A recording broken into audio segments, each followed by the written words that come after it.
Korean রামেনের এই pink colour প্যাকেটটা for the first time আজকে আমি বাসায় ট্রাই করব। আপনাদের সাথে এটা রেসিপি আর টেস্ট কেমন এটাই আজকে শেয়ার করব। বেসিক্যালি আমার ইচ্ছা ছিল সাময়াং রামেনটা ট্রাই করার, যেটা হচ্ছে কোরিয়ানের, বাট আনফরচুনেটলি ওটা ছিল না, তাই আমার এই গেকিকারা রামেনটা আনতে হয়েছে। আর এটা সম্ভবত জাপানিজের। রেস্টুরেন্টে আমি অনেকবার রামেন খেয়েছি, but for the first time আজকে আমি বাসায় বানাবো।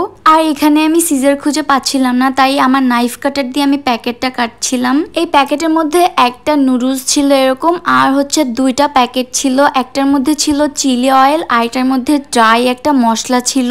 একদমই ইজি ওয়েতে বানাবো, তাই আমি এখানে চিকেন সসেস নিয়ে নিলাম। আমি দুটো সসেস একটা ফ্রাই প্যানে তেল দিয়ে একটু ভেজে নিব। আর সসেসের গায়ে কিন্তু আমি এভাবে কেটে নিয়েছি।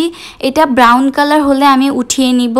এখন নুডলসটা সিদ্ধ করব, তাই আমি পরিমাণ মতো পানি দিয়ে দিয়েছি আর নুডলসটা দিয়ে দিলাম। ঢাকনা দিয়ে ঢেকে আমি ভালো করে সিদ্ধ করে নিয়েছি। নুডলসের সাথে তারা যে চিলি অয়েলটা দিয়েছে, ওই চিলি অয়েলটা আমি সম্পূর্ণ এখানে ঢেলে দিলাম। আর এটা কিন্তু অনেক বেশি স্পাইসি না, সো এরপরে যেই ড্রাই মশলাটা দিয়েছে এটাও আমি সম্পূর্ণ এখানে দিয়ে দিলাম। এরপরে আমি ভালো করে মিক্সড করে নিচ্ছি। 5 মিনিটের মতো আমি এটা কুক করে নিয়েছি। এখন আমি এটা নামিয়ে ফেলবো। এরপর আমি এটাকে একটা বোলে সার্ভ করে নিলাম। আমি উপরে একটা ডিম পোস আর ওই সসেস গুলো দিয়ে রামেনটা সার্ভ করে নিয়েছি।